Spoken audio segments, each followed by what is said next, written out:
siempre presente. Bien. Y aquí tenemos una esteatocnecrosis. Entonces, bueno, vamos a empezar.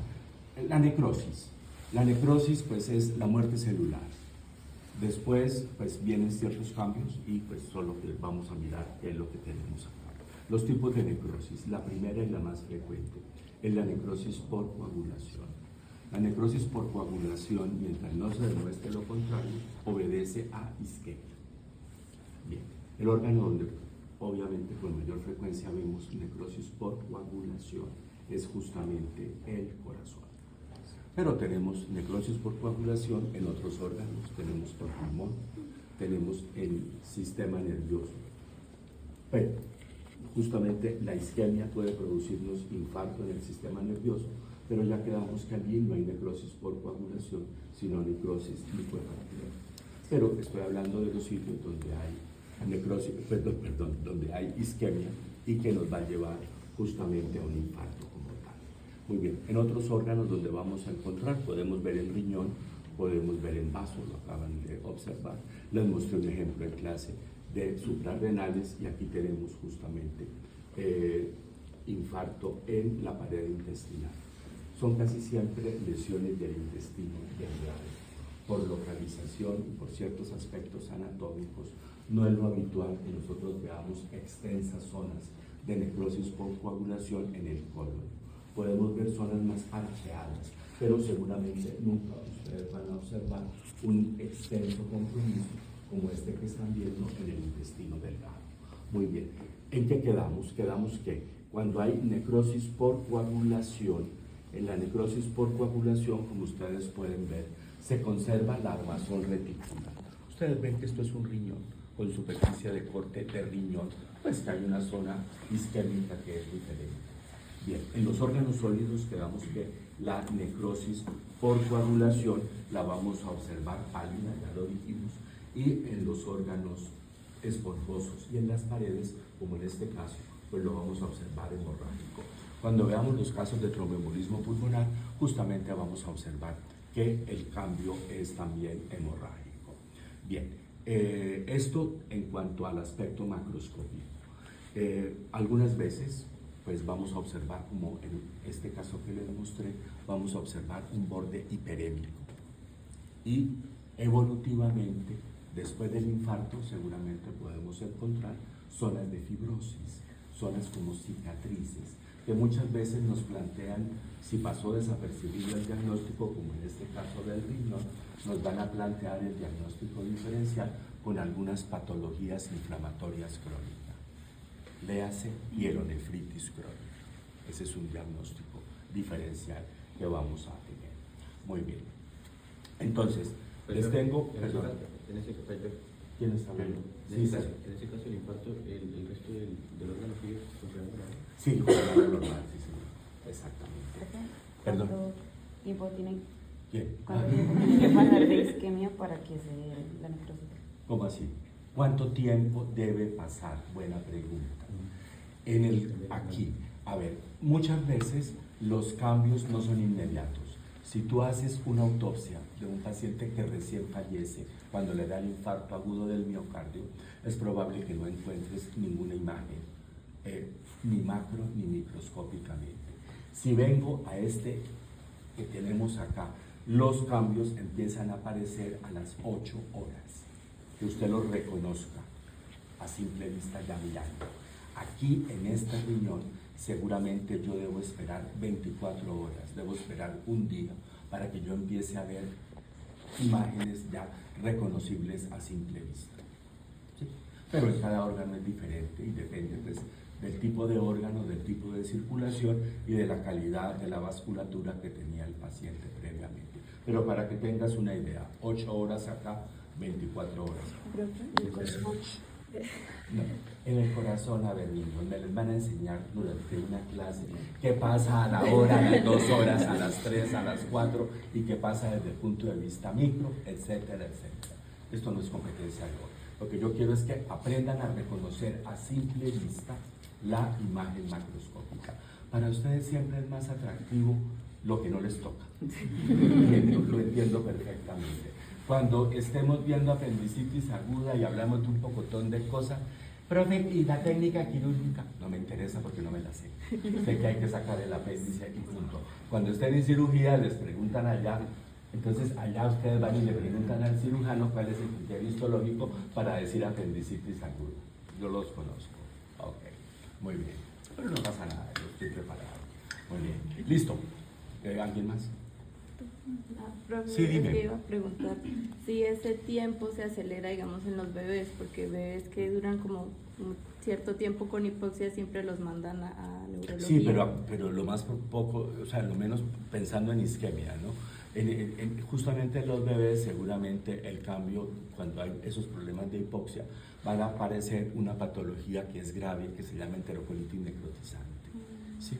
Y pues es lo que allá es que lo vamos a ver, pero seguramente pues no vamos a encontrar isquemia miocárdica como tal. Seguramente van a tener consecuencias de la hipoxia, pero no alcanzan a tener cambios que se traduzcan en una zona de necrosis por coagulación macroscópica como tal. Muy bien, entonces quedamos que además la necrosis por coagulación es mucho más consistente, pero tal vez si la comparo con el tejido adyacente. Bien, entonces tuvimos infartos renales y vamos a hablar un poquito del infarto renal. El infarto renal es probablemente no tan infrecuente como uno creería. Si pensamos que el 25% de la violencia pasa por el riñón, pues estamos pensando que seguramente es una patología que no es tan infrecuente. Pasa que seguramente muchas veces pasa desapercibida. Y como no, seguramente el paciente no va a fallecer, pues probablemente no vamos a tener en algún momento manifestaciones. Hemos dicho que la lesión puede ser única, pero también hemos dicho que la lesión puede ser múltiple, como en algunos de estos. También hemos dicho que la lesión podría ser bilateral y también hemos dicho que podría ser que en una sola palabra, díganme, ¿cómo diría? Total. ¿Tiene otra palabra en lugar de total? ¿Cómo? No, esto es, para mi gusto hace referencia a que es casi todo el riñón, pero es un infarto renal que, pongámosle drama, que empieza por M. ¿Pasivo? Ah, ¿Pasivo? no. ¿Cómo digo? Masivo. ¿Por qué pasivo? Masivo. Masivo. Obvio que es un infarto renal masivo y en este caso es probable que el paciente haya una falla renal aguda. Entonces, este paciente seguramente debuta diferente a como tenemos estos pacientes con estos infartos renales. Muy bien, ayer dejamos entrever que cuando, pues, ¿cuáles son las? ¿Alguien iba a decir algo? Sí. Los pacientes con infarto renal pueden presentar dolor, o sea, Lo último que hacemos en la clínica, claro que puede presentar, y hay una triada que es fabulosa, que si usted, ¿su merced va a ser internista? no. ¿Qué quiere ser? Dermatóloga, linda especialidad. Además usted entra al paciente y apenas lo ven saben qué tiene. Y le toman el pelo 15-20 minutos para justificar lo que corta el pelo. Y cuando no saben le toman una biopsia y se la mandan a un pobre dermatopatólogo. Me pido no leerla. Ok, bien. Listo, entonces sí vamos ahora en las causas del infarto renal y ayer quedamos que la mayor... el infarto renal será arterial o venoso, porque los infartos también pueden ser venosos. La casi totalidad de las veces el infarto renal es arterial, pero también podría ser venoso. Y ojo, macro se ve igual. Este también puede ser arterial o venoso. Y ojo, macro se ve igual. ¿Sí? Por lo menos en el color. Aquí ya les dije que la delimitación es diferente, lo vamos a mirar ahora. Pero bueno, sigamos con nuestro infarto renal. Entonces, la mayoría de las veces es arterial y la mayoría de las veces es émbolo, no es un trombo, aunque pueden ser trombos. Pueden ser trombos en el curso de una arteriosclerosis severa. Pueden ser trombos en el curso de patologías vasculares. Hay una patología vascular que a mi profe de patología le encantaba, y es la poliarteritis nodosa, que es una patología autoinmune. Esa nos puede dar infarto renal. Pero lo más frecuente son émbolos que vienen ¿de dónde? Ya nos lo dijo ya Alejandro, son émbolos que vienen del corazón. Alejo, en el contexto de qué enfermedades se le ocurre que se pueden soltar émbolos hacia el riñón, desde el corazón. A ver, ¿qué dice? Fibrilación. Pero en el contexto de qué patología de base. En los infartos agudos. 1. en las endocarditis vegetantes 2. Más arriba, cuando haya arteriosclerosis severa y en los aneurismas. Estas son las posibilidades. Y hay algunas patologías infecciosas y hay algunos abscesos tal vez perirrenales que son los que se pueden correlacionar con infartos venosos, que son los menos frecuentes. Muy bien, característica, bueno, ya dijimos que puede ser único, que puede ser múltiple, que puede ser masivo, como este caso que tienen acá, y característicamente tiene esa forma de cuña, un poquito más hiperémico, y hay algo, es un dato que si uno lo busca lo encuentra. Acuérdense que las arterias capsulares irrigan las porciones más superficiales del riñón. Entonces es muy característico que uno ve la cuñita, pero que la porción un tanto más superficial está indente, porque seguramente a ella sí le sigue llegando sangre desde esa circulación colateral. Ese es un dato ya de chisme. No, ok. Muy bien, y ahora sí, para darte gusto, ¿cómo es la clínica? Arranca. Dolor. Entonces, lo primero, este paciente tiene dolor. Entonces, el paciente con isquemia debuta con dolor. Seguramente ese es el dato más característico. Y uno siempre tiene que pensar esas cosas. ¿Con qué empezó la enfermedad? Y este paciente empieza con dolor. ¿Cómo será la instalación de ese dolor? ¿Poco a poco o súbita? Entonces, es un dolor de inicio súbito. ¿Un dolor de inicio súbito en dónde? En que ahí, en su merced está tocando. ¿Eso cómo se llama? El ángulo que costovertebral. Mientras no se demuestre lo contrario, dolor en el ángulo costovertebral me está diciendo, oiga, ¿será que eso es patología renal? Lo más probable. Entonces, dolor de instalación súbita en el ángulo costovertebral. ¿Sí? Es un dolor espontáneo y si yo examino y toco, duele mucho. La pulsiopercusión es muy dolorosa y van dos datos. Dolor de instalación súbita, 1. Ese dolor de instalación súbita en el ángulo costovertebral. Bueno, aquí no voy a entrar como en la propaganda, como amasando pan, no. Los tipos de dolor se los van a enseñar en semiología. Algunos de ellos los vamos a mencionar acá. Pero este es un dolor un tanto más sordo. Ok, muy bien. Dolor espontáneo, dolor a la puñopercusión, y me falta un datito. Hematuria, así de sencillo. Macro o microscópica, cualquiera de las dos. Hematuria. Pero ¿listo? pues... ¿Su merced qué dice? Pues yo pienso que podría pasar por alto muchas veces. Sí, entonces microscópica, estamos totalmente de acuerdo.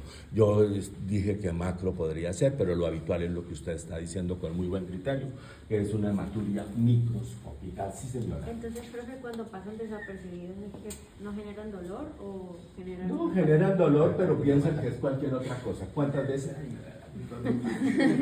Infarto renal. No, tampoco. Pero sí puede ser esto, ¿no? Y esos son los pacientes que finalmente terminan teniendo cicatrices. Y a veces ya vamos a examinar el riñón en la autopsia.